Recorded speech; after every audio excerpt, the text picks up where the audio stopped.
we need to talk about the high egg prices. Now, the basic reason why the prices of eggs are high is simple supply and demand. There's a certain demand for eggs, and the supply of chickens to lay them is getting less and less. It isn't the avian flu that is killing them, it is our public health community that is killing them by the tens of millions. This may seem controversial to you, but I've lost all confidence in the public health community, and their management of COVID was really just the final nail in the coffin. At present, their strategy when encountering a case of the bird flu on a chicken farm is to slaughter every last one of the chickens, shut down the operation wholesale, and put the whole thing in quarantine, not even allowing the food out so other chickens can eat it. Silliness.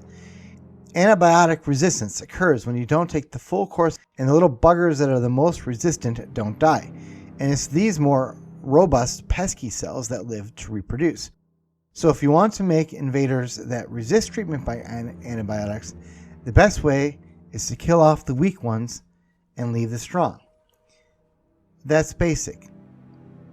Now, invert it. Think of the chickens as the bacteria and the avian flu as the antibiotic. If you want to have chickens that are resistant, you let the flu do its worst. The chickens that survive will be more immune than the ones that didn't, obviously. And you breed those chickens. The R0 on this is really high, and the death rate is nearly 100%, but not 100%. Some will survive. The chickens are all going to die in a day or so anyway, the same amount of time it would take to slaughter them. So why not just let the antibiotic do its worst and breed the survivors and put this flu behind us completely? I know they'll say things about not wanting it to mutate, but for all they know, it'll mutate into something less lethal. And it's hard to imagine it mutating into something more lethal than something that already kills almost the entire flock. As I said, basic. They'll say they're worried about it mutating into something that spreads to humans. But again, they have no idea what it will mutate to. And they already know it's a really bad disease. So it's not like this isn't a risk that couldn't be managed. It's already being managed. But we're talking about people that thought it was a good idea to send old people who were infected with the coronavirus back into nursing homes and care centers, even after it was absolutely clear that the most vulnerable of all were, you guessed it, the old people. So not the best and brightest in charge of our public health, if you ask me. I don't want to dwell on this point too much, but I did think I should mention it because it is by far the number one reason why egg prices are high and no one is talking about it. You would think after our experiences with COVID, everything our public health officials do would fall under intense scrutiny. But I guess if you make people afraid enough, they're happy to do just whatever they're told, even if it means stripping away their own liberty and, of course, the liberty of others. And oh, by the way, sending hundreds of thousands of veritable typhoid Marys back into retirement homes to infect even more of the most vulnerable. Your public health officials thought that was a very good idea. So remember that when they want to slaughter tens of millions of chickens and send armed SWAT teams in to shut down farms selling raw milk. Setting aside this lunacy, if not idiocy, if not rank immorality, there are other important considerations too, and as much as I'd like to continue venting, let's get into some of those other factors. It has become economical to essentially factory-produce chickens, such that before all this nonsense began, you could buy a dozen eggs for under $1 easily. But let us consider whether or not we were really buying our eggs that cheaply. Does not the cost of the chicken factory go into that price? Does not the price of cold chickens go into that price as well? And does not the fact that obviously when you have that many creatures of a sort all packed together that tightly, it stands to reason that if a dangerous disease gets in, it's going to wreak havoc on the whole operation, and that's priced in as well? So it isn't that it's really the case that eggs were ever available for under $1. Rather, there was a bomb with a delayed fuse built right into the whole operation right from the beginning. It was only a matter of time that the fuse would be lit, and then we'd have to pay the costs as a society of the bomb going off.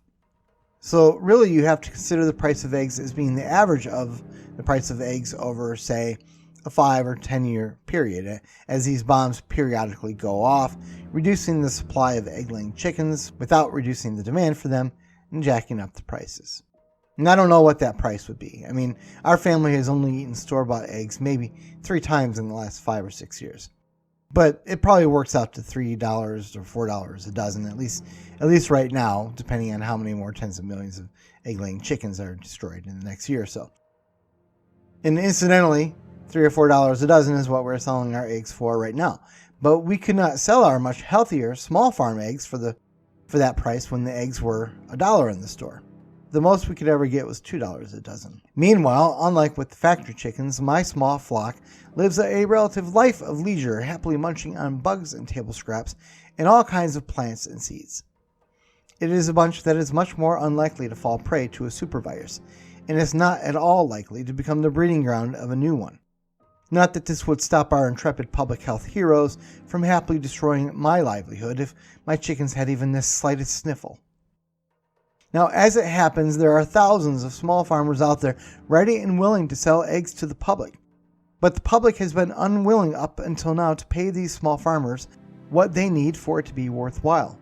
In the bigger picture, this is something that we really need to talk about. To put it bluntly, in a very real sense, the high cost of eggs today is not because of silly public health policies or chicken factories churning out eggs on an assembly line, but because consumers themselves financed the chicken factories, which in turn attracted the lustful eye of the public health community. As with eggs, so with many items that we enjoy, both in the grocery store and outside it. Now, I'm a capitalist. Don't misunderstand me. I'm not opposed to businesses at all, and certainly not opposed to big businesses, though I admit that the bigger the business, the more caveats come to mind. The simple fact is that by choosing to buy the cheapest things, whether produce or widgets, we only make it harder for the people with much more robust operations, the small farmer and the small businessman, and so on, to stay in business. These go out of business regularly, but the cheap goods provided by our big businesses turns out to be like the cheap prices of eggs. Once the supply chain gets crunched, which is virtually inevitable, then we all have to pay the higher prices that result from the vulnerabilities in these chains becoming exposed. Unfortunately, the smaller produce farms and smaller businesses, which live right next door to